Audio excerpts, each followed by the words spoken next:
Hey everybody, I'm JJ. You're watching my DIY homestead. So today I'm just going to show you a little trick on how to make your poultry fence stand up straighter so that you don't get electricity loss due to it touching the ground. So that keeps your voltage up higher. So yesterday I moved my little poultry pen from over there to over here.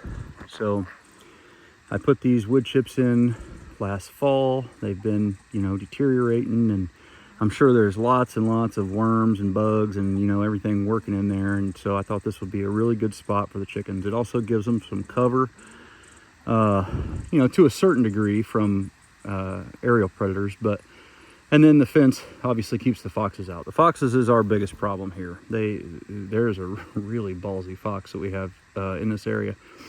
So anyway, what I did here is I was getting some loss. I was below the 3,000 volts that I'm supposed to be with this rent-a-coop poultry fence. And it was because I've got kind of an odd shape going on here. And so some of the middles of the fences were sagging and they were touching on the ground. So what I did is I went to Lowe's and I picked up some of these, just driveway markers, Hillman driveway markers, and they've got a little hole already pre-drilled in there. They're exactly the right height. I think they were like $4 each. And I just picked up one to go in between each section on the fence. And then once I got those all pulled up nice and tight, then I went around and I staked it down in the areas where it needed to be staked down. And it's looking pretty good now. And I got my voltage up to 6.3 or 6.8. I can't remember. Let me look. So this is a little voltmeter that comes with it.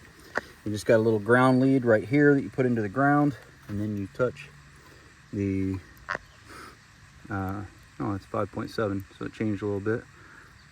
Just a little bit ago, it was like 6.2. Yeah, there it is, there's 6.2. So, as long as it's above 3, they say that you're good to go. So that worked out pretty good for me. Chickens seem to be happy and they really like scratching it around.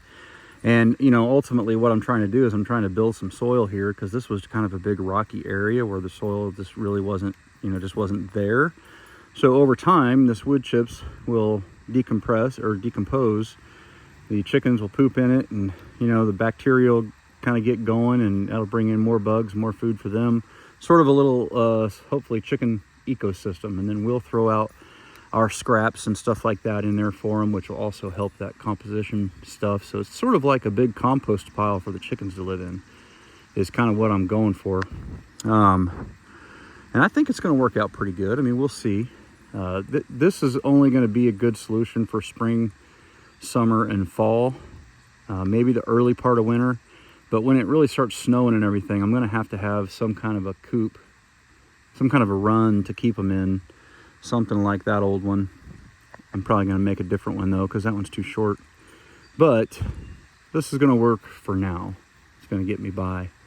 And yeah, it's working out good. So if you're looking for a good solution to protect your chickens, but you still want them to be able to free range, I think these rent-a-coop poultry fences and this whole kit are just a really good deal. I've done a previous review video on it. You guys can check that out, just kind of talking about the stats on it and everything. But not a bad setup for the birds right now. They get some cover from the rain up underneath those trees.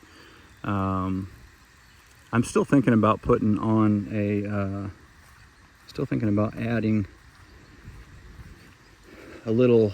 I've got a piece of 8-foot 2x4. I think it's 2 feet long. I think I'm going to strap it to the back of that hen house, and then put hinges on it so it'll fold out, and then that'll give them some additional cover up in there. I think that might be a nice addition for when it's really raining heavy and they're not getting any protection underneath the trees.